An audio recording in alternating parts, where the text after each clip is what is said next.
Hi, everybody. I am Rebecca, and this is Gloria with Inland Empire Couples Counseling.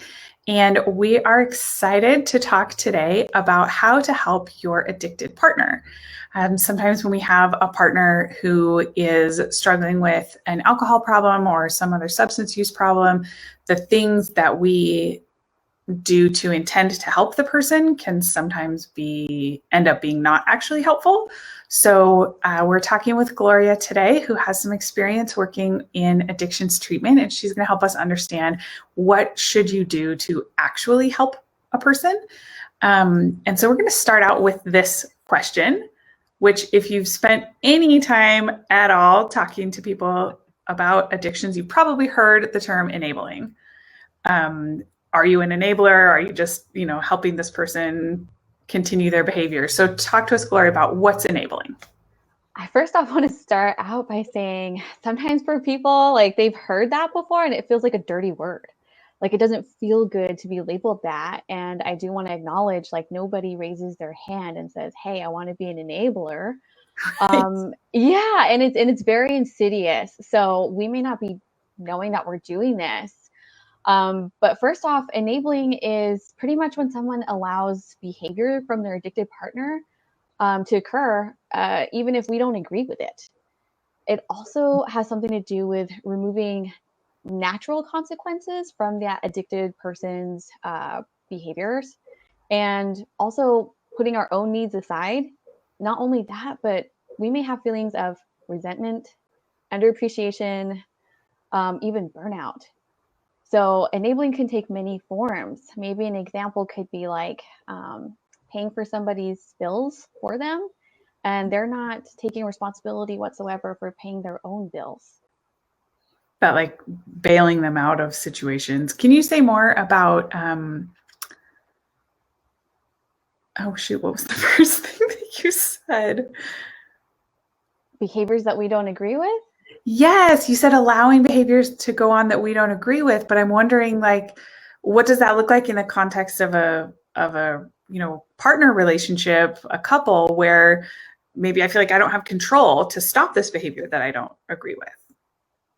So an example of that could be like taking the keys while they're intoxicated and saying, I'm going to drive the car.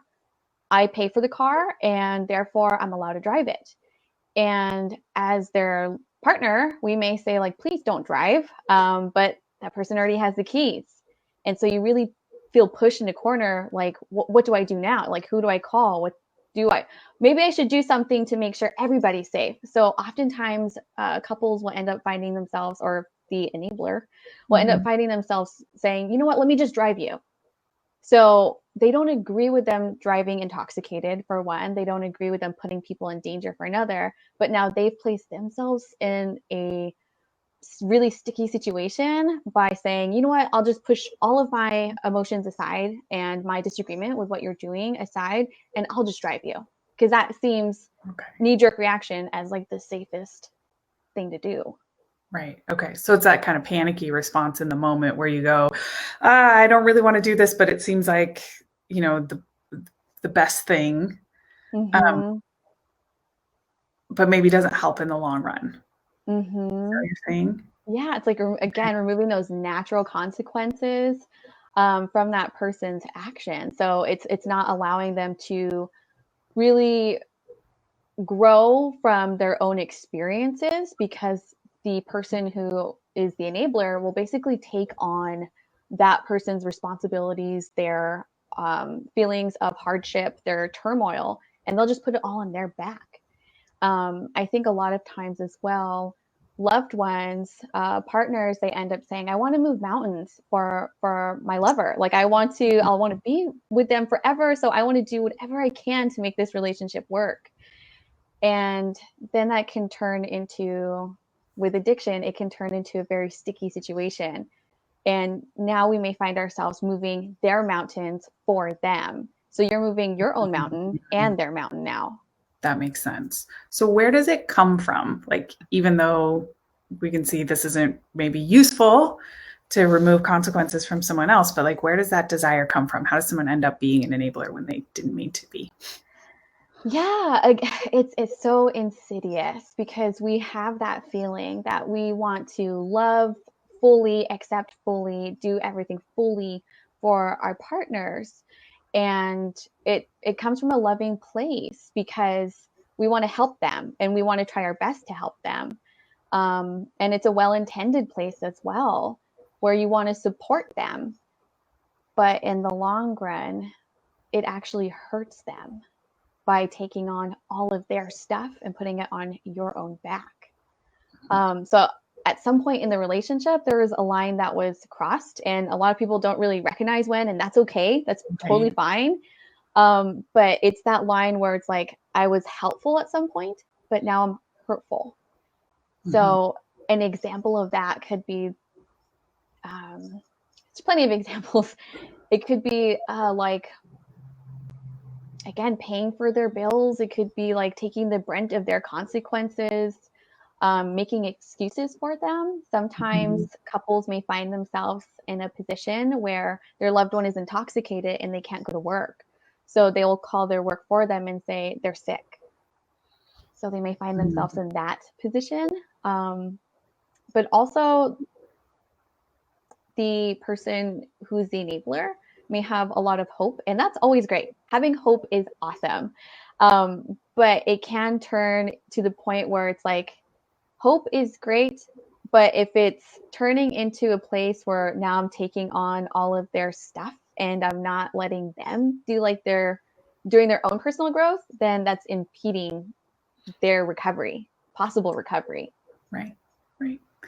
So how does this enabling keep going? Like what makes it continue even when you maybe don't want it to? Yeah, I mean, so it's really, really tough. It's such a tough thing. It's a cycle. It definitely is a cycle. A lot of times the relationship may feel like you're just hanging from a thread, and even the partner, the addicted partner, may do things, whether it be like behavioral or like verbal, that can rock the relationship or even threaten the relationship.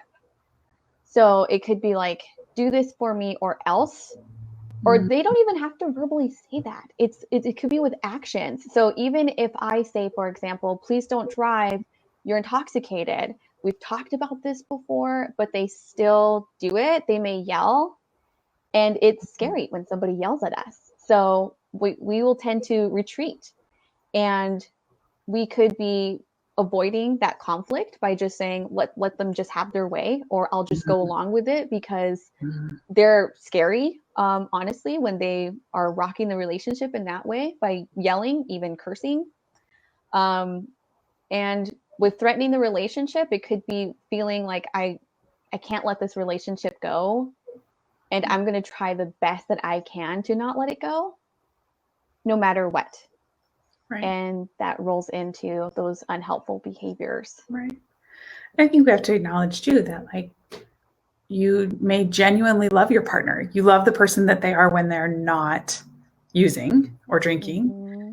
and you have a bond with them and have a hope that you could get that back, or you're not ready to let go of it, or it seems like, maybe the benefits outweigh the costs for staying with the person. So it's not like you want to leave the relationship, and so you end up feeling kind of stuck in these patterns of bailing the other person out or covering from them, even though that's not really what you want, what you want to do, but you also don't want to lose the relationship because this is a person that you genuinely care about and want to have as, part of your life and your family.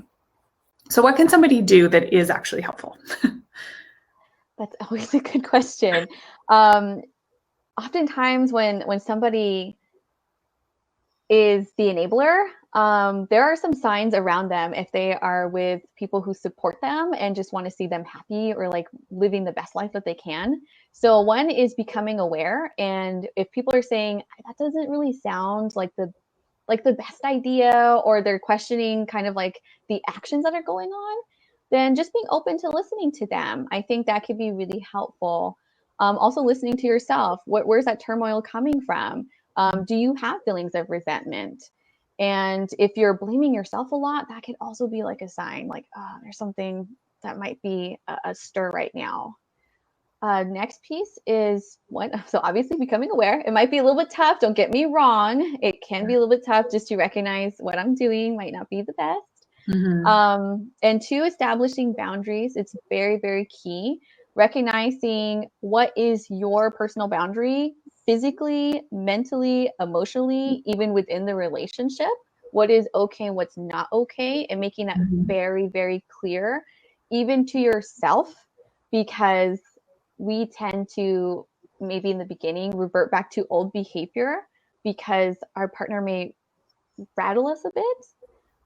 Especially if they're used to specific behaviors happening. So if they're used to this person always taking on the responsibility, always doing these things, when we act differently, it's changing the dynamic. And so the partner may end up, unfortunately, lashing out. Like, so you helped me out in this way before, why won't you do it again? Exactly. So really establishing those boundaries, and that rolls into the next one, which is consistency, and making sure not only are they clear, but they're consistent. So every time in that situation, you are sticking to your guns, you are sticking to what you believe in, and whatever's going to keep you mentally, emotionally, physically safe, and taking care of yourself. That's definitely a big one. A lot of times being in a relationship that may rattle our cage, it can be emotionally exhausting. So making sure, taking care of yourself, do things that can keep you safe, again, mentally, emotionally, even spiritually. Right. Don't know why I forgot that one, but even spiritually. And sometimes because our partners may end up rattling our cages and may expect this certain behavior, at one point somebody may question, is this really worth it? Or is this really something I should stick to my guns about? Is this where I can waver? And it is so essential to get support. Absolutely essential to get support, whether it be with your loved ones, your family members, whoever you trust and can be vulnerable with. Absolutely awesome. If you need a little bit more support, or even if you don't have that, there are groups out there. For example, Al-Anon. Al-Anon is so awesome. Rebecca, can we provide a link for Al-Anon somewhere? I will in the when the video is over, I'll put up a link as a comment. Okay, awesome. So Al-Anon is a support group for family members, loved ones, friends, whomever that want to support their family member, loved one, whomever in their life in their own recovery, but also taking care of ourselves and recognizing that we may have certain feelings that not everybody may feel being in a relationship with somebody who is addicted to a substance. So getting that support, I've always heard very awesome things about Al-Anon, that it's validation, it's people to lean on when you really feel like you can't lean on anybody, or you're just on the last thread of just sanity sometimes. Yeah. And an additional thing, what you can do is get some professional support too. We have therapists at our office who understand addictions and addiction recovery, and also what that looks like for couples, how to help you reconnect with each other, how to invest in your relationship in a way that doesn't prioritize one person's needs over the other, or put you at risk for relapse. And if you're interested in working with one of our therapists and would like to set up a free phone consultation, please head over to our website at iecouplescounseling.com. Thanks, Gloria. Thank you.